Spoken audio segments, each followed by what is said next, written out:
এটি কলোজিয়ামের থেকেও পুরনো থিয়েটার। হ্যালো এভরিওয়ান, আমার নতুন একটি ব্লগে আপনাদের সবাইকে অনেক অনেক স্বাগত। আশা করি সবাই খুব ভালো আছেন, সুস্থ আছেন। আজ আমাদের সামার ভ্যাকেশনে যাওয়ার 6ষ্ঠ দিন। এর জন্য অপেক্ষা করছি পম্পে যাবে বলে। পম্পে ইটালির এক পুরনো শহর, আগ্নেয়গিরিতে পুড়ে গিয়েছিল। আর আমরা রয়েছি এখন নেপাল স্টেশনে, আর এখন ওই প্রায় 10:30টার মতো বাজে। খুব সুন্দর, এই যে বসে আছে একদল আর একদল এই যে দাঁড়িয়ে রয়েছে, সুন্দরভাবে ম্যানেজ করেছে। দেখতেই পাচ্ছেন নেপাল স্টেশনে প্রচন্ড পরিমাণে ভিড়, তো কি সুন্দরভাবে ম্যানেজ করেছে। একদলকে বসিয়ে রেখেছে আর একদলকে দাঁড় করিয়ে রেখেছে। এবার যখন ট্রেনে এলো তখন ওই একে একে উঠবে, কোনো ভিড় ঠেলাঠেলি কিন্তু হয়নি। এই জিনিসটা দেখে আমার ভীষণ ভালো লেগেছে, তাই জন্য আপনাদের সঙ্গে শেয়ার করলাম। নেপালস থেকে সরেন্টো যাওয়ার জন্য যে ট্রেনটি, সেই ট্রেনটাতেই আমরা চড়েছিলাম। আর আমরা এখন নেমেছি পম্পে স্কেভি বলে একটি স্টেশনে। 8 ঘন্টা খানিক লেগেছে আসতে। চলুন সবার আগে একটা ম্যাপ নিয়ে নিই পম্পেকে ভালোভাবে চেনার জন্য। রাস্তার দুই পাশ জুড়ে প্রচুর দোকানপত্র রয়েছে। এদিকে সুব্রত লাইন দিয়ে রয়েছে। আর এখন তো প্রচন্ড গরম, যেহেতু সামনেই সরেন্টো, তো এই লেবুগুলো ওখানকার বিখ্যাত। এই গরমের জন্য আমি একটা লেবুর জুস নিয়ে ভেতরে ঢুকবো। দেখি মনে হচ্ছে একটু কাঁচা কাঁচা ধরনের, কিন্তু ভীষণ মিষ্টি। এতটাই গরম পড়েছে, ঘুরতে ঘুরতে অনেক দেরি হয়ে যাবে, তাই একটা জুস হলে ভালো হয়। আর এই যে টিকিট কাটা হয়ে গেছে, একটি টিকিটের দাম ওই 22 ইউরো, মানে ওই ভারতীয় টাকার মূল্য অনুসারে 1968 টাকার মতো। তো চলুন এবারে পম্পাই শহরটা একবার ঘুরে দেখি। রাস্তাটা দেখেছেন তো, ভীষণ স্টলার নিয়ে যেতে আমাদের কষ্ট হয়েছিল। পম্পাই একটি প্রাচীন রোমান শহর। এই শহরটি 79 খ্রিস্টাব্দে ধ্বংস হয়ে যায় এর নিকটবর্তী আগ্নেয়গিরি মাউন্ট ভিসুভিয়াসের অগ্নুৎপাতের ফলে। এটি কমপক্ষে 19 ফুট, মানে ওই 6 মিটার ছাইয়ের তলায় চাপা পড়ে যায়। এই ধ্বংসাবশেষের পরে বহু শতাব্দী ধরে এটিকে সংরক্ষণ করা হয়। বিস্ফোরণের সময় শিলা, ছাই এবং গ্যাসের উত্তপ্ত তুষারপাত প্রবাহিত হয়েছিল। আগ্নেয়গিরির পাশের দিকের গতি তীব্রভাবে বাড়িয়ে দিয়েছিল। 2 দিনের মধ্যেই পম্পেই এবং হারকুলিয়ানিয়াম এই মারাত্মক ছাই প্রবাহর দ্বারা সমাহিত হয়েছিল। আজও এই আগ্নেয়গিরির চারপাশে 1 মিলিয়নের মতো মানুষ বাস করে। কিন্তু এই আগ্নেয়গিরি এখনো অ্যাক্টিভ, যে কোনো সময়ে বিস্ফোরিত হতে পারে বলে সম্ভাবনা রয়েছে। এদিকে ক্রিপকে আমরা স্টলার থেকে নামিয়ে স্টলারটাকে এভাবে নিয়ে যাচ্ছিলাম। তবে এই ধ্বংস হওয়ার আগে পম্পেও শহর একটি খুব ধনী শহর ছিল। এই পম্পেও শহরটি ইউনেস্কো ওয়ার্ল্ড হেরিটেজ সাইট। এটি পৃথিবীর একমাত্র প্রত্নতাত্ত্বিক স্থান যা প্রাচীন রোমান শহরের একটি সম্পূর্ণ ছবি প্রদান করে। সব দেখার জন্য বছরে প্রায় 1 মিলিয়নের বেশি দর্শক এখানে ভিজিট করতে আসেন। এই প্রাচীন শহরটি ধ্বংস হওয়ার আগে প্রায় 10,000 থেকে 20,000 বাসিন্দা সহ একটি ধনী শহর ছিল। নগরী অনেক পাবলিক বিল্ডিং, বিলাসবহুল প্রাইভেট হাউস, যার মধ্যে সাজসজ্জা, গৃহের সমস্ত কর্মের জিনিস, অনেক শিল্পকর্মে ভরা ছিল। এদিকে ক্রিপ প্রচুর হাঁটতে মজা পেয়েছে। চারদিকে যে ছোট ছোট ঘরের দরজা করা রয়েছে, ওর মধ্যে ঢুকছে আর বেরোচ্ছে। তাহলে চলুন দেখি এই প্রাচীন রোমের ধনী শহর আগে কিভাবে ছিল এবং কি কি ব্যবস্থা ছিল।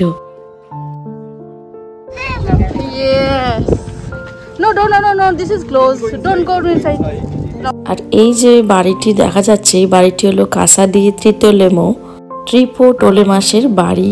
এই বাড়িটিতে এর ফলের মোজাইক শিল্পের কাজ দেখা যায়, আর এর ওয়ালে ওয়াটার কালারেরও কিছু কাজ দেখা যায় এখানে। আর এই যে বিল্ডিংটি দেখতে পাচ্ছেন, এটি হলো রোমান সময়ের ব্যাসিলিকা। এটি ছিল তখনকার সময় সব থেকে গুরুত্বপূর্ণ পাবলিক বিল্ডিং। এটি তখনকার দিনের আদালতের কক্ষ হিসাবে ব্যবহার হতো, যেখানে বিচারক পাশের উঁচু জায়গায় বসতেন। বিভিন্ন বাণিজ্যিক চুক্তি করা হতো। এতে বিভিন্ন বিল্ডিং রয়েছে, আইনি কাজ এবং অর্থনৈতিক কাজগুলো সম্পন্ন হতো। এই ব্যাসিলিকাটি ফোরামের মধ্যে সব থেকে গুরুত্বপূর্ণ বিল্ডিং হতো। এটি আজও টিকে রয়েছে এত ধ্বংস হওয়ার পরেও। তাও এর অবশিষ্ট স্থাপত্য এখনো চিত্তাকর্ষক। যেমন এই বিল্ডিংটি দেখতে পাচ্ছেন, এই বিল্ডিংটির মধ্যে মিউনিসিপ্যালিটির সমস্ত কাজকর্ম করা হতো। এরকমই অনেক বিল্ডিং রয়েছে এই ব্যাসিলিকার চারপাশে। রোমান আমলেই তার স্থাপত্য এবং অর্থনৈতিকতার দিক থেকে তার শিখরে পৌঁছেছিল। রোমান অভিজাতদের সবথেকে জনপ্রিয় বিনোদনমূলক বাণিজ্যিক শহরে পরিণত হয়েছিল। 62 খ্রিস্টাব্দে শক্তিশালী ভূমিকম্পের ফলে এই শহরের বহু কিছু ক্ষতিগ্রস্ত হয়েছিল। যেহেতু একটি অনেক ধনী এবং মূল্যবান বাণিজ্যিক শহর ছিল, তারপরে আবারও পুনর্নির্মাণ করা হয়েছিল। কিন্তু 69 সাল ওই যে দেখা যাচ্ছে আগ্নেয়গিরি বিশ্ববিয়াস, অগ্নুৎপাতের ফলে আবার সব নষ্ট হয়ে যায়।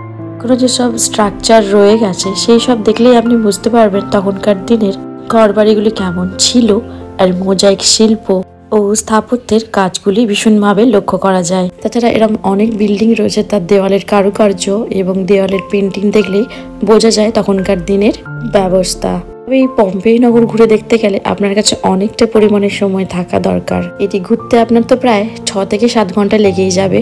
আর এখানে দেখুন তখনকার বেকারি সিস্টেম, আর তখনকার দিনের এটি ওভেন, ওভেনেই তখন ব্রেড তৈরি করা হতো, যে কোনো কিছু এখানে বেক করা যেত। আর এই গোলাকার পাথরগুলি দেখতে পাচ্ছেন, এর ওপরেই গ্রাইন্ডার রেখে শস্যগুলি গ্রাইন্ড করা হতো। আর এই গ্রাইন্ডারগুলি আগ্নেয় শিলা পাথর দিয়ে বানানো হতো। এই যে এরম ধরনের গ্রাইন্ডারগুলি, যার লোয়ার পার্টটি মেটাল দ্বারা তৈরি হতো আর উপরের অংশটিকে বলা হতো কার্টিলেজ। একে ঘুরিয়ে ঘুরিয়ে গ্রাইন্ড করা হতো। আর ঘোরানোর কাজটা কোনো পশুদের দ্বারা করানো হতো বা চাকর বাকরদের দিয়ে করানো হতো। তারপর বিভিন্ন শেপে বেক করার পরে এগুলি অন্য রুমে নিয়ে গিয়ে বিক্রি করা হতো। পুরো পম্পেই শহরে এরকম 36টি বেকারিসের সন্ধান পাওয়া যায়। পম্পেই শহর সম্বন্ধে সমস্ত ইনফরমেশন পাওয়ার জন্য আপনি গাইডের সাহায্য নিতে পারেন, অডিও গাইডের সাহায্য নিতে পারেন। তাছাড়া প্রতিটি জায়গাতে সমস্ত রকম ইনফরমেশন রয়েছে এবং ম্যাপ থেকেও একটা ভালো রকম ইনফরমেশন পাওয়া যায়। এবার চলুন এই শহরের থিয়েটারগুলিকে দেখি। এই পম্পেই শহরের একই জায়গায় দুটি প্রাচীন থিয়েটার অবস্থিত। একটি হলো টেট্রো গ্রান্ডে আর একটি হলো টেট্রো পিকোলো। আর এই যে এই থিয়েটারটি হলো বড় থিয়েটার, একটা উন্মুক্ত থিয়েটার। এখানে গ্রিক, রোমান নাটক, গান বাজনা পরিবেশিত হতো। এটি রোমান সাম্রাজ্যের এই প্রথম শ্রেণীর পাথুরে থিয়েটার। এখানে প্রায় 5000 জনগণ একসাথে বসে যে কোনো অনুষ্ঠানের আনন্দ উপভোগ করতে পারত। আমরা এই পম্পেই শহরে এসেছি যখন খুব গরম ছিল, এই গরমে আমার নাজেহাল অবস্থা হয়েছিল। তো আপনারা যদি এই সামার ভ্যাকেশনে আসেন তো আপনাদের সাথে প্রচুর পরিমাণে জল রাখবেন আর সাথে কিছু স্ন্যাক্স রাখবেন। যদিও বা জল পাওয়া যায়, হাঁটতে হাঁটতে আপনার খুঁজতে দেরি হবে, সেজন্য জল আর স্ন্যাক্স রাখাটা জরুরি। তবে ভালো রকম জুতো পরে আসতে হবে। অবশ্যই চেষ্টা করবেন একটু ঠান্ডা থাকতে আসতে, না হলে গরমে ভীষণ কষ্ট হবে। আর আমরা গরমের সময় এসেছি, আমাদের এই সময় ছুটি ছিল, একটু কষ্ট তো হয়েইছে। এটি হলো একটি বড় মাঠ, এটি থিয়েটারের পাশেই রয়েছে। প্যালেস্ট্রা মানে তখনকার দিনের একটা জিম বলা যেতে পারে। তখনকার ইয়াং জেনারেশনের মানুষজনেরা এখানে শরীর চর্চা ও বুদ্ধিবৃত্তিক প্রশিক্ষণের জন্য এটি ব্যবহার করা হতো। এর পাশেই রয়েছে ছোট্ট থিয়েটার, এটাকে টেট্রো পিকোলো বলা হয়। একটা ছোট্ট কিউট থিয়েটার, দেখুন ভারী সুন্দর দেখতে, যা পম্পাইয়ের ওডিয়ান থিয়েটার নামেও পরিচিত। এটি 80 থেকে 85 খ্রিস্টপূর্বাব্দে নির্মিত হয়েছিল। প্রায় 1000 লোক একসাথে বসতে পারত। চলুন এবার যা যাক এদের বাথ সিস্টেম দেখতে। পুরো পম্পাই শহরে 5টি পাবলিক বাথ কমপ্লেক্স রয়েছে। তার মধ্যে স্ট্যাবিয়ান বাথ হলো 5টি পাবলিক বাথের মধ্যে সবথেকে পুরনো এবং বৃহত্তম প্রাচীন রোমের স্নানাগারের কমপ্লেক্স। আর দেখুন ডোমের ওপর দিকে একটি ছিদ্র রয়েছে, যাতে আলো সরাসরি কক্ষে প্রবেশ করে। ছেলে ও মেয়েদের আলাদা ব্যবস্থা ছিল, এটি মেয়েদের চেঞ্জ করার জায়গা ছিল।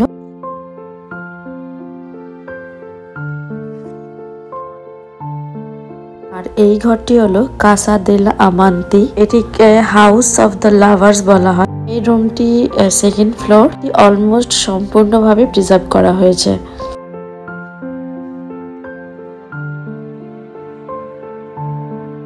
এরপরে রয়েছে হাউস অফ মিনান্ডার, এটি খুব প্রাচীন এবং বড় ডোমস, 1800 বর্গ কিলোমিটার জুড়ে রয়েছে। তখনকার দিনে একটি ধনী বাড়ি। দেওয়ালটির সব জায়গায় লাল আর হলুদ রঙের কম্বিনেশন রয়েছে। ভূমিকম্পের ফলে অনেকটাই ধ্বংস হয়ে যায়, তারপরেও আবার এটাকে সংরক্ষণ করা হয়েছিল। Region 1, Insula 10, Entrance 10. Casa dell'Europa, Casa della Triclinico all'aperto, Casa Octavias aperto, exit. এদিক থেকে ভায়া দিল্লা অ্যাভেন্ডেন্সা স্কুলা নমস্কারম ইনসুলা। এদিকে হচ্ছে অর্থ দেই ভোগে আছে, আমরা এখন যাচ্ছি অর্থ দেই ফিগো আছে। এইভাবে সমস্ত গলিগুলি লেখা রয়েছে। আমরা এখন যাচ্ছি অত্তদি ফুকুয়াসচি গার্ডেন অফ ফিগুইটিস। 24শে অক্টোবর 79 খ্রিস্টাব্দ পম্পাইয়ের সাথে ঘটে যাওয়া এক বিশাল ট্র্যাজেডির কঠোরতম এবং সবচেয়ে বাস্তব সাক্ষ্য উপস্থাপন করে। অগ্নুৎপাতের সময় এই 13 জন মৃত্যুর হাত থেকে পালানোর বৃথা চেষ্টা করেছিল। এখানে বাচ্চা, বুড়ো, স্ত্রী, পুরুষ, সম্ভবত ফ্যামিলি হতে পারে। এক মর্মান্তিক দৃশ্য ছিল, দেখেই চোখ জলে ভরে যাওয়ার মতো অবস্থা। এই মৃতদেহগুলি ছাইয়ের তলায় চাপা পড়ে গেছিল, দেহের সমস্ত অংশই নষ্ট হয়ে গেছিল। ছাইয়ের আকারের মধ্যেই তরল প্লাস্টার ঢুকিয়ে ঠিক যেইভাবে তাদের মৃতদেহ পাওয়া যায় সেইভাবেই সংরক্ষণ করা হয়েছিল। কি জানি হয়তো ভেবেছিল পালিয়ে বেঁচে যাব, কিন্তু ওখানেই ট্র্যাপ হয়ে যায় আর মারা যায়। ভীষণ করুণ দৃশ্য ছিল এটি। প্রথমে ছাই ও পাথরের বর্ষণ শুরু হয়, তারপর বিষাক্ত গ্যাসের প্রবাহ হয় যার তাপমাত্রা ছিল 700 ডিগ্রি সেলসিয়াসের কাছাকাছি। সেই প্রবাহে মানুষ একদম জীবন্ত পুড়ে গিয়েছিল, যা পাইরোক্লাস্টিক ফ্লো নামে পরিচিত। এটি হলো একটি প্লেগ্রাউন্ড। এখন এটি সংরক্ষণ রুম হিসাবে ব্যবহার করা হয়েছে। প্রথমে ঢুকতে এখানে রয়েছে একটি ম্যাপ, যেটি মাছের মতো দেখতে, পম্পেই শহর। এখানে অনেক কিছু জিনিস সংরক্ষণ করা হয়েছে, পুরনো জিনিস। কিছু জিনিস লাইটের মধ্যেও দেখানো হচ্ছে। তখন খনন করার ফলে যা সব কিছু পাওয়া গেছে সেগুলোকে সংরক্ষণ করে রাখা হয়েছে। দানা শস্য, তখনকার দিনের পাথর, ব্যবহার করার মতো জিনিসপত্র সবই রয়েছে। এই দেওয়ালের পেন্টিং, আর্ট গুলোও সংরক্ষণ করা হয়েছে।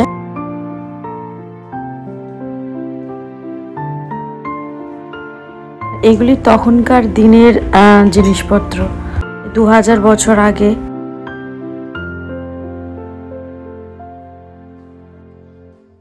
আর এই প্লেগ্রাউন্ডের বাইরে একটি সুইমিং পুল ছিল আগে।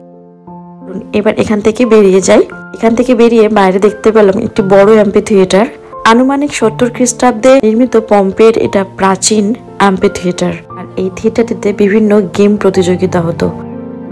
একটি কলোজিয়ামের থেকেও পুরনো থিয়েটার। ডিজাইনটা কিরকম?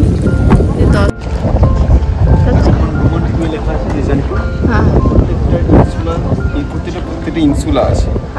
ইনসুলা 6 মানে এন্ট্রান্স 6। এটা হচ্ছে অ্যাম্পি থিয়েটার।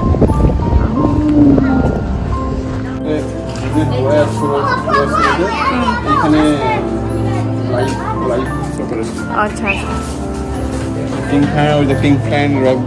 এখানেই এই বিখ্যাত ইংলিশ রক ব্যান্ডের এই পারফরমেন্স হয়েছিল। ভেতরে যাই। অসাধারণ একটি অ্যাম্পি থিয়েটার, তখনকার দিনের বানানো। এখানে সমস্ত রকমের গেম প্রতিযোগিতা হতো এবং গ্ল্যাডিয়েটরদের যুদ্ধ চলতো এখানে। এটি রোমের কলোজিয়ামের থেকেও পুরনো। বাইরের স্ট্রাকচারটা দেখে একটু কলোজিয়ামের মতোই মনে হচ্ছিল, কিন্তু কলোজিয়ামটা পরে, কলোজিয়ামটা আরো বড় অ্যাম্পি থিয়েটার। আর এইখানেও দেখুন 3টি ভাগে ভাগ রয়েছে। প্রথম সারিতে সমাজে উচ্চপদস্থ লোকজনের, দ্বিতীয় স্থানটি মিডল ক্লাসদের, আর তৃতীয় যে সারিটি রয়েছে ওটি সমাজে আরো যেসব বাকি জনগোষ্ঠী রয়েছে তাদের জন্য। এটি হলো জুলিয়ার বাড়ি। জুলিয়া ছিলেন অত্যন্ত ধনী মহিলা, পম্পাই শহর বড় ভিলার মালিক ছিলেন। ভূমিকম্পের আগে পর্যন্ত সুসজ্জিত তিনি তার রুম ভাড়ায় দিতেন। এখন আমরা ওপর থেকে পর্বত ভিসুভিয়াস সহ পুরো শহরটিকে দেখতে পাচ্ছি। আরো সুন্দর ভিউ পাওয়া যেত, ওই পাশটা আমরা গরমের জন্য যেতে পারলাম। আর এখন যে বাড়িটির মধ্যে ঢুকলাম, এটিও পম্পের বৃহত্তম দর্শনীয় বাড়িগুলির মধ্যে কাসা দেল ফাউনো বা হাউস অফ দ্য ফাউন। এখানে বৃষ্টির জল সংগ্রহের জন্য একটি ছোট্ট পুল রয়েছে। ভিলায় বেশ কয়েকটি মূর্তি এবং ফ্রেস্কো মোজাইক দ্বারা সজ্জিত। এটি প্রায় 3000 বর্গমিটার জুড়ে রয়েছে। সবথেকে বিখ্যাত জিনিস হলো এর মোজাইক, যা আলেকজান্ডার দ্য গ্রেট, দারিউস এবং ইসুসে পারস্যদের সাথে যুদ্ধরত চিত্রিত করে, যা এখন নেপলসের জাতীয় প্রত্নতাত্ত্বিক মিউজিয়ামে প্রদর্শিত হয়েছে। আর এখন ঘড়িতে ওই 4:30-5টার মতো বাজে। ঘোরার পরে আমরা এখন ওই মেন সেন্টারের দিকে এসেছি। এই মেন সেন্টারের একপাশে রয়েছে অনেকগুলি পবিত্র মন্দির। এই মন্দিরটি আগস্টাসের মন্দির নামে পরিচিত। উঠোনের মাঝখানে একটি সুন্দর ছোট্ট মার্বেল দ্বারা খোদাই করা একটি বেদি রয়েছে, যার মধ্যে ষাঁড় বলিদানের দৃশ্য রয়েছে আঁকা। আর এটি হলো আরেকটি মন্দির যা টেম্পল অফ অ্যাপোলো নামে পরিচিত। এটিকে রোমান সময়ের খুব পবিত্র মন্দির বলে মনে করা হতো এবং গ্রিক ও রোমান দেবতা অ্যাপোলোকে উৎসর্গ করে মন্দিরটি বানানো হয়েছে। পম্পাই শহর এক্সপ্লোর করতে গেলে প্রচুর টাইম চাই, আর এত গরমের মধ্যে আমরা প্রায় ক্লান্তই হয়ে গেছি। তবুও যেটুকু পেরেছি ভিডিওর মাধ্যমে আপনাদের সামনে তুলে ধরার চেষ্টা করেছি। অনেক জিনিস রয়েও গেছে, তাছাড়া প্রতিটি জিনিসের ভিডিও করাও সম্ভব নয়, কারণ তাহলে ভিডিওটা আরো বড় হয়ে যায়। চলুন আজকের ভিডিওটা আমি এখানেই শেষ করছি। দেখা হচ্ছে পরবর্তী একটি নতুন ব্লগে। সবাই খুব ভালো থাকবেন, সুস্থ থাকবেন। ভিডিওটি ভালো লাগলে প্লিজ সাবস্ক্রাইব করবেন এবং লাইক, কমেন্ট এবং শেয়ার করতে ভুলবেন না।